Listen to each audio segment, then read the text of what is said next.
All right, we get to start off with drawing some trees on our already taped down watercolor paper. Remember, trees go from slightly thick to slightly thinner.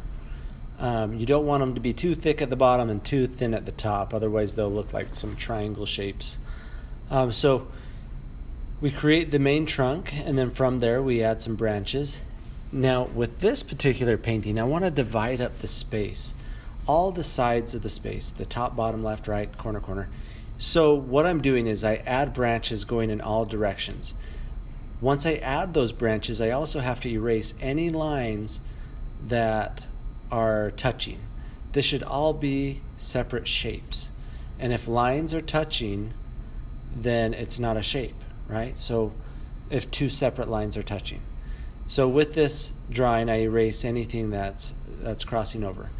Once I've drawn it out, then I can start painting it. Now I want to paint it a really light color, so I added to a little bit of purple, some yellow. Now that creates a brown for me. And then I dip my brush in the color just as often into the water, because I want it to be a really, really light color. If it's really, really light, then when I add the background and it's darker, there'll be a lot of contrast and the objects will just pop out a little bit more.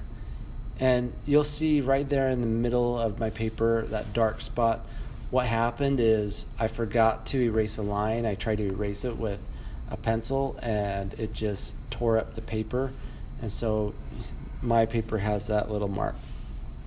Another thing you could do to your trees is add some shadows or some shading, just a little bit.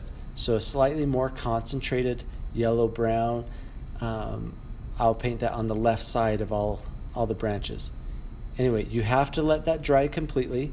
Once it's dry, you can use an eraser or a pencil, or you can just mark out what colors you're going to use. Now for me, I started in the center, and I wanted this overall to be purple, but I don't want it to be the same color of purple. So when I started out, I used a little bit of red mixed with purple, or I guess a lot of red mixed with purple. And then depending on which section I was painting would determine how light or how dark I added that purple, or added more red to it, or added more blue to it, or purple. So that's what I did for my colors. Now the technique I'm using is the salt technique.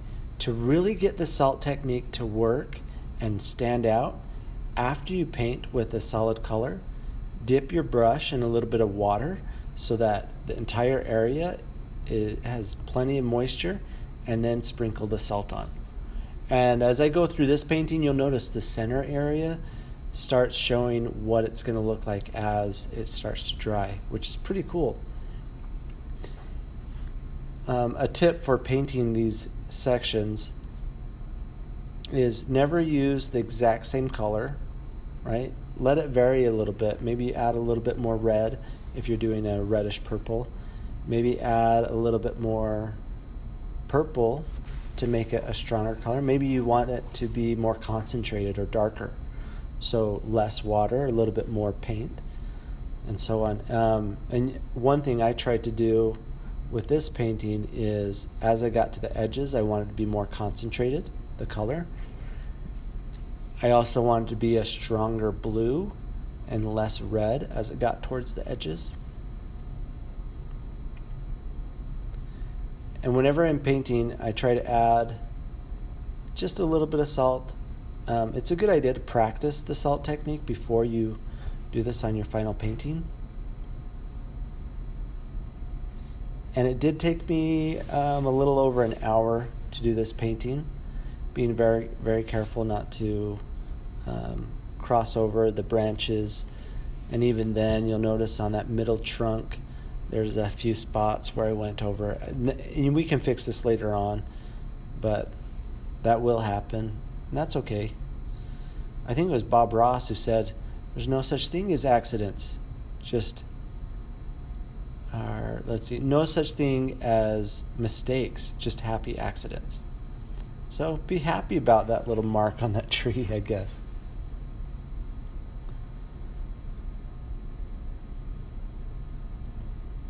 Alright, you can kind of see the salt technique working in the center of my paper, the first area I did. These outside areas, it's still a little bit too wet, so the salt technique isn't showing up yet. As you're painting around edges, some people will want to paint around the edge and then they paint the center area of that shape, and there's not enough moisture on the edges, and so the salt technique doesn't work on the very edges. So just make sure as you go over it, I sometimes go over it a couple times to really get those edges to really show up. So now I'm adding a lot more blue to it. And you can see how in this painting it goes from a reddish purple to a blue purple. Now even in these concentrated areas where it's a lot darker, you want to dip your brush in a little bit of water afterwards so that the salt technique really shows up. So notice this one that I'm adding right now and these next few. The salt technique really shows up quite well because I paint over it, then I add water, and then I add the salt. And as far as how much salt you use, it really depends on personal preference.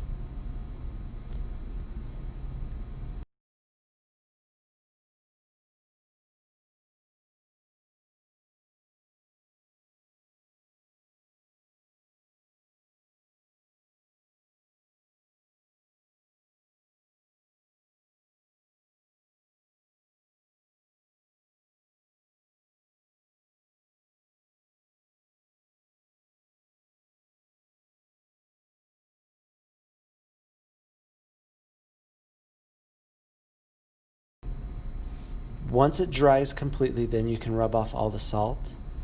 And then I would go around those different areas where it didn't show up very good or it got smeared with a wet paintbrush, a clean wet paintbrush, and then dab those areas off with a paper towel.